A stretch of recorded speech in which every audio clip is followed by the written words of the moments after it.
Assalamualaikum warahmatullahi wabarakatuh. Halo semuanya, selamat datang di channel kami. Pada kesempatan kali ini, kami akan memaparkan materi dengan tema asuhan keperawatan komunitas pada populasi rentan penyakit. Populasi rentan merupakan kelompok masyarakat yang memiliki risiko lebih tinggi terhadap masalah kesehatan seperti lansia, anak-anak, ibu hamil, penyandang disabilitas, serta masyarakat dengan kondisi sosial ekonomi rendah. Dalam video ini, kami akan membahas bagaimana perawat berkomunikasi berperan penting dan memberikan asuhan. Semoga materi ini dapat menambah pengetahuan kita semua dan menjadi motivasi untuk terus berkontribusi dalam meningkatkan derajat kesehatan masyarakat.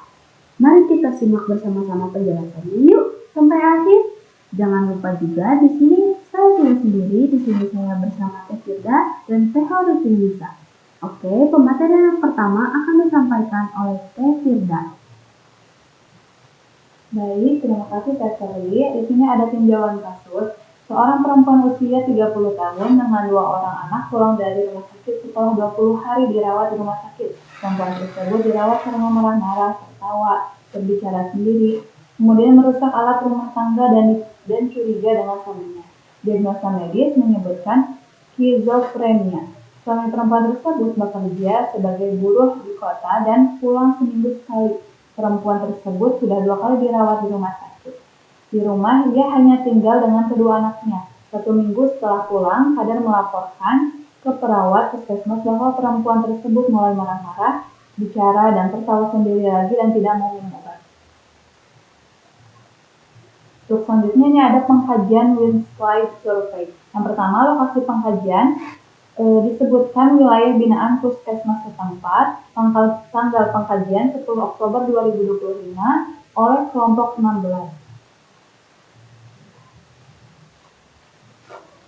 Nah, di sini ada pengkajian Winslide Survey. Yang pertama itu tipe perkampungan atau pedesaan. Pasien tinggal di wilayah perkotaan dengan lingkungan padat penduduk. Menunjukkan bahwa pasien kesehatan mungkin terkait dengan faktor-faktor perkotaan seperti populasi, tingkat stres yang lebih tinggi, atau akses terbatas ke ruang terbuka. Kepadatan penduduk juga mempengaruhi privasi dan tingkat kedisiplinan. Terus selanjutnya ada lingkungan tempat tinggal. Pasien tinggal di rumah sederhana bersama 2 anaknya. Kondisi rumah cukup layak, namun pasien sering terlihat menyendiri dan jarang berinteraksi dengan tetangga. Meskipun rumahnya layak secara fisik, aspek sosial dan psikologis dari tempat tinggalnya menjadi perhatian utama. Keterasingan dan kurangnya interaksi sosial dapat menjadi penghambat pemulihan atau indikator masalah kesehatan mental, misalnya depresi atau isolasi sosial. Terus selanjutnya ada umur area perumahan. Di sini tidak disebutkan dalam kasus, tetapi informasi ini penting untuk mengetahui tingkat infrastruktur, misalnya sistem pembuangan limbah, air bersih, kondisi jalan, dan kestabilan komunitas area tersebut. Untuk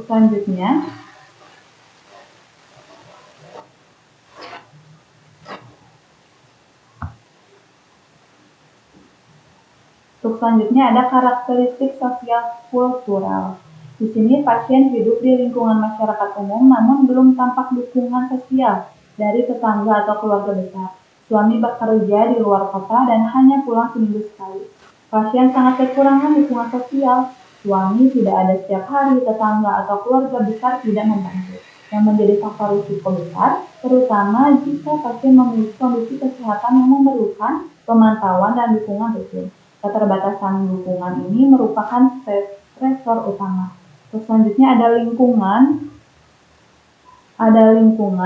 Tidak dijelaskan secara spesifik, namun kader puskesmas dapat memantau pasien melalui kunjungan rumah.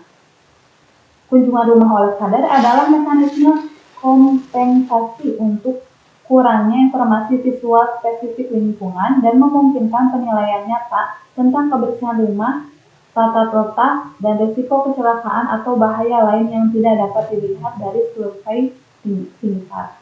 Selanjutnya ada tampak umum, juga tidak dijelaskan secara spesifik. Di sini ada juga Bahaya lingkungan tidak dijelaskan dalam kasusnya.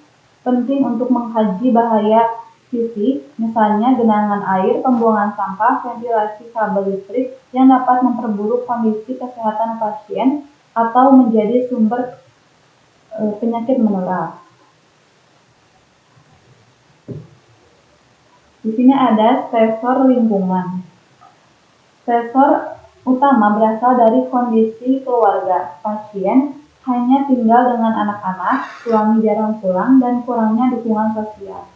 Stresor ini bersifat psikososial dan memiliki dampak besar pada kepatuhan pengobatan dan kesejahteraan mental pasien. Isolasi dan beban merawat anak sendirian tanpa dukungan suami atau komunitas dapat memicu masalah. Di sini ada juga pelayanan kesehatan. Yang pertama itu ada fasilitas kesehatan. Pasien sebelumnya dirawat di rumah sakit selama 20 hari dan saat ini berada dalam pemantauan kader. Pasien memiliki riwayat rawat inap yang serius, menunjukkan kondisi kesehatannya memerlukan perhatian tingkat lanjut. Saat ini fokus bergeser ke perawatan lanjutan di komunitas yang mengandalkan kader sebagai jembatan antara rumah sakit dan rumah. Selanjutnya ada sumber pelayanan kesehatan. Kader puskesmas menjadi sumber utama pemantauan kesehatan pasien dan melaporkan perilaku ke perawat puskesmas. Peran kader kesehatan ini sangat vital sebagai penghubung dan mata telinga puskesmas di komunitas. Hal ini menunjukkan bahwa sistem pelayanan kesehatan primer bekerja untuk pasien ini. Namun, intensitas pemantauan harus tinggi karena kurangnya dukungan sosial lainnya. Terus selanjutnya ada pengkajian inti komunitas. Di pengkajian inti komunitas, yang pertama ini ada riwayat wilayah. Di sini juga tidak disebutkan secara spesifik lokasi maupun karakter wilayah tempat tinggal pasien. Diketahui pasien tinggal di lingkungan masyarakat umum yang berada dalam wilayah binaan puskesmas. Fokus pengkajian adalah bahwa pasien berada dalam jangkauan intervensi puskesmas wilayah binaan. Meskipun detail wilayah kurang, fakta bahwa ini adalah masyarakat umum mengindikasikan adanya keragaman yang dapat mempengaruhi dukungan sosial. Terus selanjutnya ada demografi. Pasien adalah seorang perempuan usia 30 tahun, memiliki 2 anak, tinggal bersama anak-anaknya. Karena suami bekerja di luar kota dan hanya pulang seminggu sekali. Data demografi ini menyoroti struktur keluarga yang rentan. Pasien berada dalam usia produktif yaitu 30 tahun, tetapi menghadapi beban ganda sebagai pengasuh tunggal sebagian besar waktu. Situasi ini meningkatkan risiko stres, kelelahan, dan isolasi sosial yang secara langsung dapat mempengaruhi kondisi fisik dan mentalnya serta kemampuan untuk mempengaruhi regimen pengobatan. Untuk selanjutnya ada statistik vital. Nah, di sini juga tidak disebutkan data jumlah penduduk atau angka kejadian gangguan jiwa lain di wilayah tersebut. Kasus ini merupakan kasus individu yang sedang dalam pemantauan kader dan perawat puskesmasnya.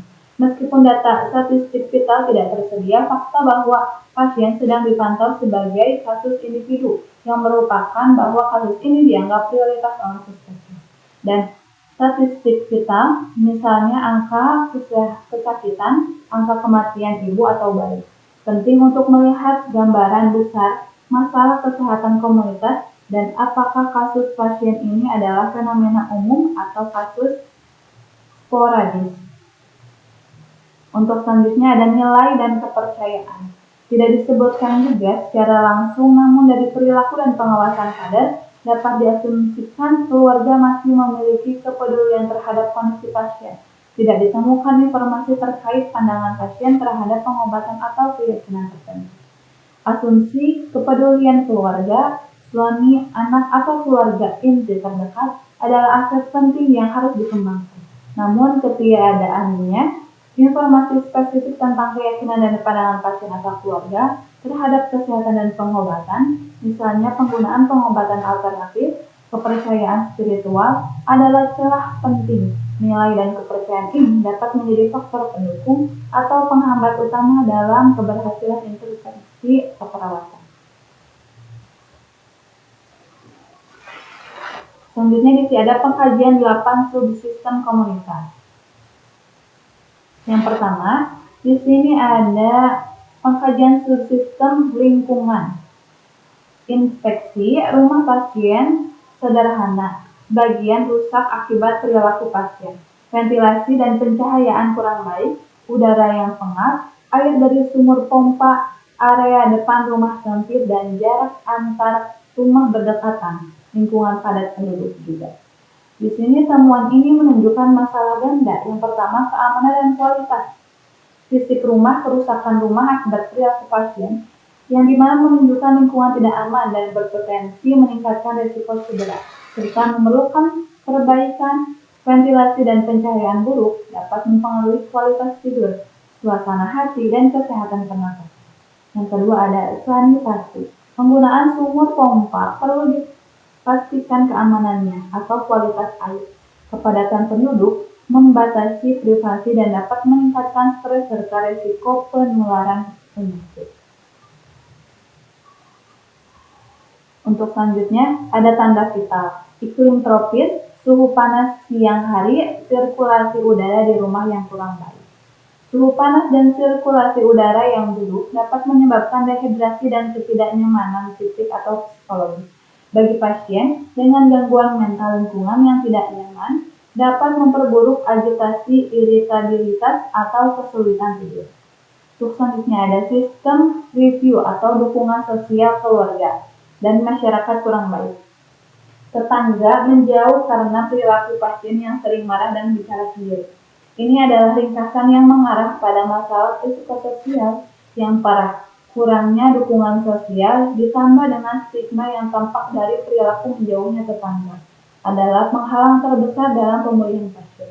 Perilaku pasien yang marah dan bicara sendiri adalah gejala penyakit yang menjadi stresor bagi komunitas yang memperkuat isolasi sosial. Selanjutnya ada pengkajian subsistem yang kedua, pelayanan kesehatan dan sosial. Di sini ada jenis pelayanan kesehatan. Pasien pernah dirawat di RSJ 2 kali setelah pulang mendapat obat dari puskesmas, namun tidak rutin untuk diminum. Riwayat rawat inap berulang di RSJ mengindikasi kekambuhan penyakit yang serius. Aspek kritisnya adalah ketidakpatuhan minum obat. Kegagalan meminum obat secara rutin adalah penyebab utama kekambuhan dan membuat intervensi puskesmas tidak efektif, meskipun obat telah disediakan. Selanjutnya ada pemantauan kesehatan. Kader dan perawat puskesmas memantau kondisi pasien, tetapi keluarga belum mampu mengawasi kepatuhan dalam minum obatnya. Ini menunjukkan bahwa sistem pelayanan kesehatan formal atau puskesmas sudah berfungsi dengan baik dalam hal outreach. Namun, sistem pendukung utama di rumah yaitu keluarga masih memiliki kelemahan signifikan dalam hal pengawasan pengobatan. Diperlukan intervensi untuk meningkatkan kemampuan keluarga, edukasi case management agar dapat membantu pasien patuh. Selanjutnya ada dukungan sosial. Masyarakat sekitar kurang memberi dukungan karena stigma terhadap gangguan jiwa. Tidak ada kelompok dukungan keluarga pasien. Stigma merupakan hambatan sosial yang menyebabkan isolasi pasien dan keluarganya. Ketidakadaan kelompok dukungan seperti kelompok swadaya atau support group menghilangkan kesempatan bagi keluarga untuk berbagi pengalaman, mengurangi rasa malu, dan belajar cara merawat yang efektif, tidak memperparah beban pengusaha yang sudah ditanggung oleh keluarga. Untuk selanjutnya akan disampaikan oleh Teh Khairatunisa. Baik, selanjutnya yaitu ada pengkajian subsistem ketiga yaitu ekonomi. Yang pertama ada pekerjaan keluarga. Suami bekerja sebagai buruh di kota dan hanya pulang seminggu sekali, sedangkan pasien tidak bekerja karena kondisi ekonomi keluarga sangat bergantung pada satu sumber pendapatan Ketergantungan ini menimbulkan risiko finansial jika suami sakit atau kehilangan pekerjaan. Pasien yang tidak bekerja juga menandakan tidak adanya tambahan penghasilan. Yang kedua yaitu pendapatan keluarga. Penghasilan keluarga sekitar 1-2 juta per bulan, termasuk golongan ekonomi menengah ke bawah. Karena pendapatan rendah membatasi kemampuan keluarga untuk memenuhi kebutuhan dasar dan kesehatan. Hal ini dapat mempengaruhi pemenuhan nutrisi, pengobatan, dan transportasi menuju fasilitas kesehatan. Yang ketiga yaitu kebutuhan keluarga. Pendapatan hanya cukup untuk kebutuhan pokok, bahkan sering kesulitan dalam biaya transportasi ke rumah sakit. Karena keterbatasan ekonomi menjadi hambatan utama bagi keluarga untuk mendapatkan layanan kesehatan rutin. Kondisi ini bisa memperburuk kesehatan pasien, terutama bila membutuhkan pengawasan atau kontrol berkelanjutan.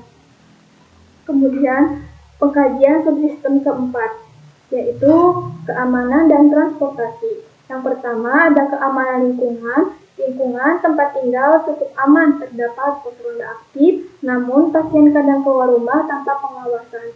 Meski keamanan lingkungan baik, pengawasan terhadap pasien masih kurang. Hal ini berisiko terutama bagi pasien dengan gangguan jiwa yang bisa mengalami perilaku tidak terkontrol. Kemudian yang kedua yaitu ada transportasi. Warga menggunakan kendaraan bermotor atau umum. Pasien tidak dapat berpergian sendiri dan suami jarang di rumah, menyebabkan kontrol ke fasilitas kesehatan sering tertunda.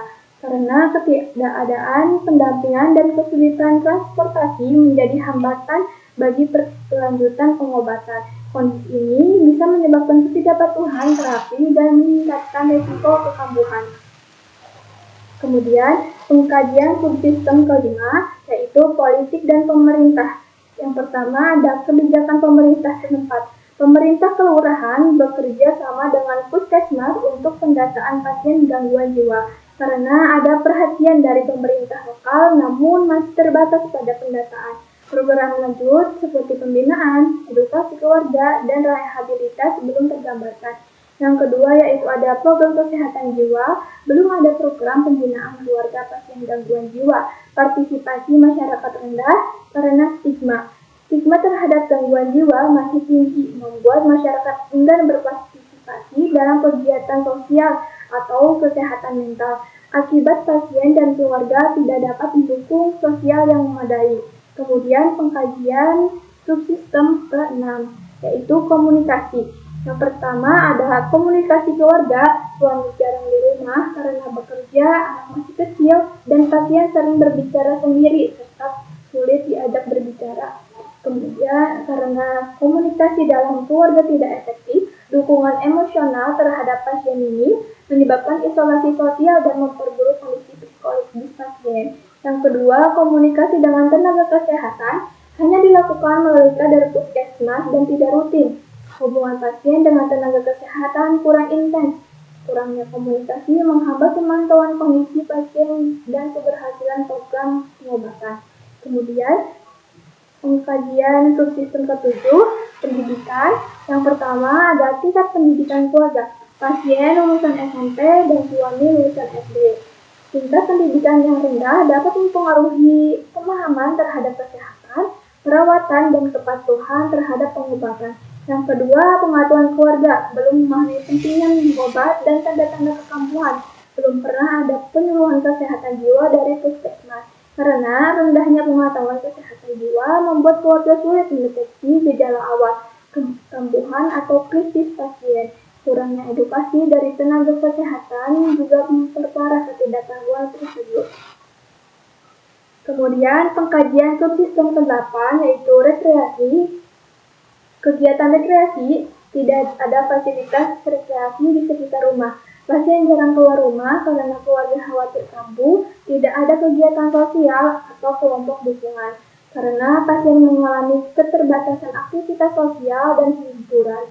Hal ini dapat memperburuk perasaan terisolasi, stres, dan memperlambat proses pemulihan kesehatan mental. Keluarga yang terlalu protektif juga dapat menghambat kemandirian pasien. Kemudian ada pengkajian persepsi. Yang pertama ada presisi komunitas. Masyarakat mengetahui bahwa pasien RSJ atau rumah sakit jiwa mengalami kekambuhan, misalnya menunjukkan perilaku seperti marah-marah atau tertawa sendiri. Namun, masyarakat enggan terlibat karena menganggap hal tersebut adalah urusan keluarga atau tenaga kesehatan. Kemudian ada kekuatan, adanya kader yang aktif memantau kondisi pasien. Masalahnya, kurangnya dukungan keluarga dan pasien tidak patuh dalam minum obat.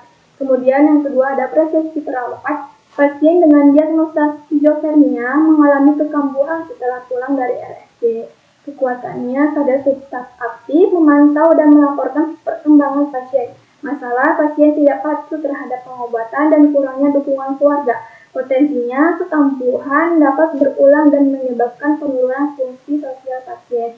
Karena ini menggambarkan pandangan dua pihak, yaitu komunitas dan tenaga kesehatan, seperti perawat terhadap kondisi pasien gangguan jiwa pasca pulang dari rumah sakit jiwa. Dari perspektif komunitas, terlihat bahwa stigma dan kurangnya rasa tanggung jawab sosial masih tinggi. Sementara dari sisi perawat, fokusnya adalah pada masalah kepatuhan minum obat dan minimnya dukungan keluarga. Kader kesehatan menjadi elemen penting karena berperan aktif dalam memantau pasien. Ini menekankan bahwa dukungan keluarga dan edukasi pengobatan sangat berpengaruh terhadap kesembuhan pasien. Kemudian ada analisa data, yaitu defisit pengetahuan komunitas. Studi dokumen, yaitu sebagian keluarga pasien mengetahui pentingnya minum obat secara teratur. Kemudian tidak terdapat dokumentasi penyuluhan kesehatan terkait perawatan pasien gangguan jiwa. Hasil wawancara yang pertama, keluarga mengatakan belum pernah mendapatkan edukasi dari tenaga kesehatan. Yang kedua, keluarga tidak tahu cara menghadapi pasien saat kambuh. Baik, di sini ada analisa data yang kedua, yaitu defisit pengetahuan komunitas, yaitu hasil observasi pasien tidak minum obat sesuai anjuran. Kedua, keluarga tampak bingung saat mendampingi pasien. Kemudian hasil data sekunder, belum ada kegiatan penyuluhan rutin di wilayah komunitas. Sebagian keluarga tidak mengetahui jadwal kontrol pasien ke fasilitas kesehatan. Kemudian di sini ada hasil angket. Yang pertama, 70% warga tidak tahu apa itu skizofrenia. Kedua, 20% warga pernah mendapatkan informasi tentang kesehatan jiwa. Yang ketiga, edukasi dan akses informasi tentang gangguan jiwa di masyarakat kurang. Dan selanjutnya akan dipresentasikan oleh Teh Andi. Baik, terima kasih. Di sini ada diagnosa keperawatan defisit kesehatan komunitas dengan kode D0112. Intervensi keperawatan yang pertama ada defisit pengetahuan komunitas dengan kode D0112.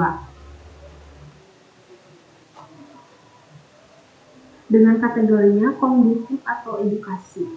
Isi dari penjelasan dalam slide ini menjelaskan definisi dan penyebab klinis dari defisit pengetahuan komunitas. Yang pertama, ada defisit atau kondisi klinis yang menunjukkan pada ketidaktahuan individu atau keluarga terhadap kondisi kesehatan, pengobatan, atau tindakan perawatan yang harus dilakukan. Misalnya, keluarga tidak tahu cara memberikan obat, tidak memahami tanda bahaya kambuh, atau tidak mengerti pentingnya menjaga kebersihan untuk pencegahan infeksi. Yang kedua, penyebabnya kurangnya informasi dari tenaga kesehatan. Masyarakat belum mendapatkan edukasi atau penjelasan yang cukup dari perawat atau dokter. Yang kedua, rendahnya tingkat pemahaman keluarga. Faktor pendidikan, usia, bahasa, atau budaya bisa membuat keluarga sulit memahami informasi medis. Selanjutnya ada intervensi keperawatan yang dimana ada gejala dan tanda mayor.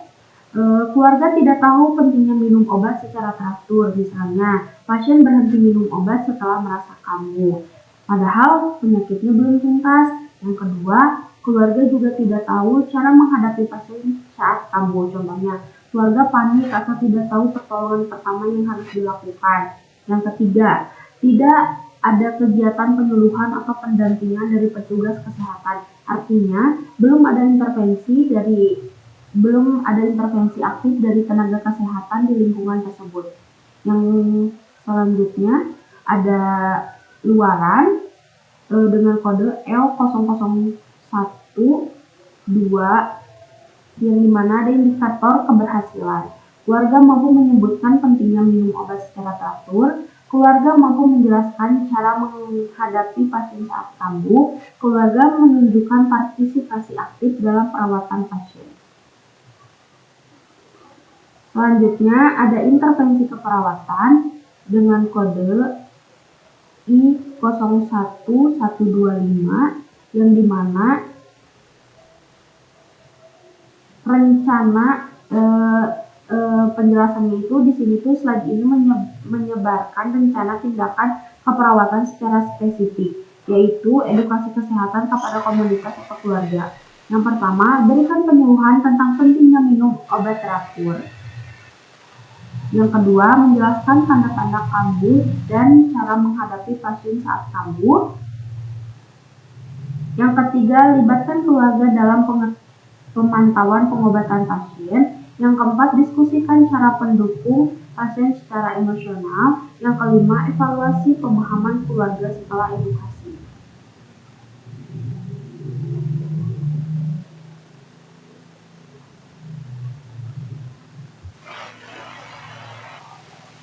Selanjutnya, ada plan of action dengan diagnosa defisit pengetahuan komunitas dengan kode D0112. Kegiatannya penyuluhan dan edukasi kepada keluarga pasien tentang pentingnya minum obat, cara mengontrol perilaku pasien, dan mengenali tanda dan kekambuhannya. Tujuannya, setelah kegiatan, keluarga memahami pentingnya minum obat secara teratur, dapat mengenali tanda kambuh, dan tahu cara menghadapi pasien dengan benar. Yang kedua, di sini ada sasaran keluarga pasien. Waktunya 14 Oktober 2025, tempatnya rumah pasien, PJ-nya kader dan perawat puskesmas. Di sini ada peran atau fungsi perawatan komunitas.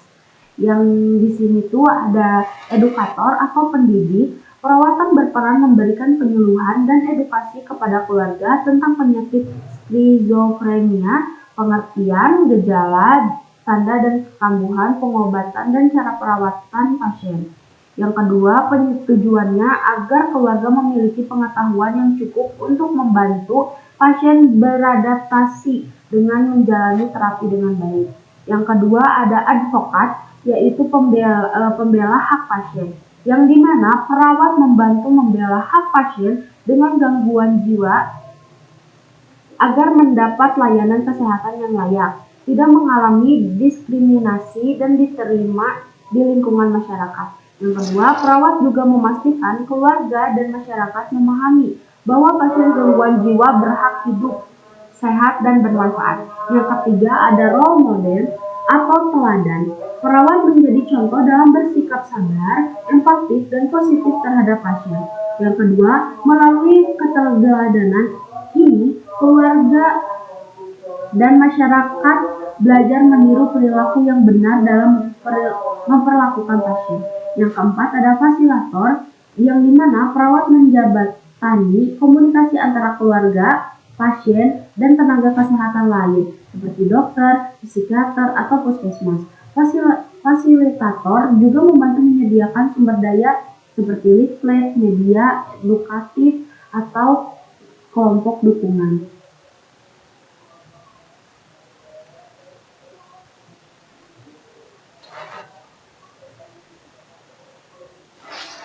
Selanjutnya di sini ada aspek etik keperawatan.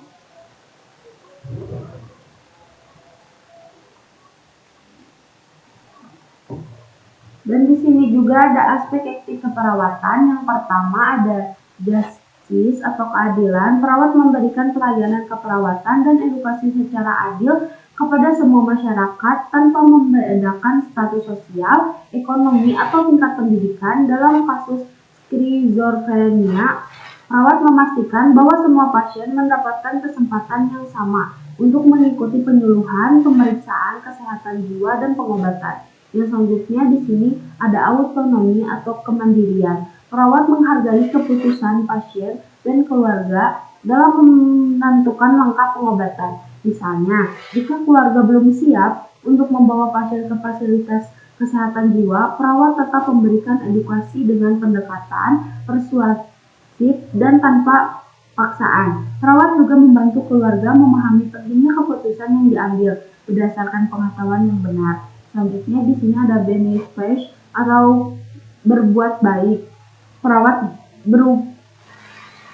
berupaya memberikan manfaat sebesar-besarnya bagi pasien dan masyarakat dengan cara meningkatnya pengetahuan, mendampingi proses pengobatan, dan memberikan dukungan emosional.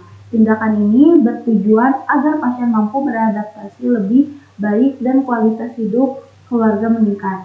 Nah, selanjutnya ini ada tidak merugikan. Perawat menghindari tindakan atau ucapan yang dapat mempermalukan atau menyinggung pasien dan keluarga. Edukasi tentang gangguan jiwa diberikan dengan pendekatan empatik, menghormati perasaan pasien, dan tanpa menimbulkan rasa bersalah atau takut pada keluarga. Yang selanjutnya ada kejujuran, yang dimana perawat menyampaikan informasi yang benar dan akurat tentang kondisi pasien, termasuk gejala, penyebab, dan pentingnya terapi. Kunjungan perawat membantu keluarga memahami situasi dengan jelas dan menghindari kesalahpahaman yang dapat menghambat pengobatan. Yang terakhir di sini ada kerahasiaan, yang dimana perawat menjaga kerahasiaan data dan informasi pasien, termasuk hasil wawancara, observasi, atau riwayat penyakit mentalnya. Informasi hanya dibagikan kepada tenaga kesehatan yang terlibat dalam perawatan untuk melindungi privasi pasien dan keluarga dari stigma sosial. Akhirnya kita telah sampai di penghujung presentasi kelompok kami, dan hasil pembahasan dapat disimpulkan bahwa pengetahuan komunitas dan keluarga sangat berperan penting dalam mencegah kekambuhan pasien dengan gangguan jiwa, serta dibutuhkannya edukasi dan penyuluhan rutin dari tenaga kesehatan. Kami ucapkan terima kasih kepada dosen pembimbing dan teman-teman semuanya atas perhatian dan partisipasinya dalam kegiatan ini. Mohon maaf apabila terdapat kesalahan dalam penyampaian. Wassalamualaikum warahmatullahi wabarakatuh.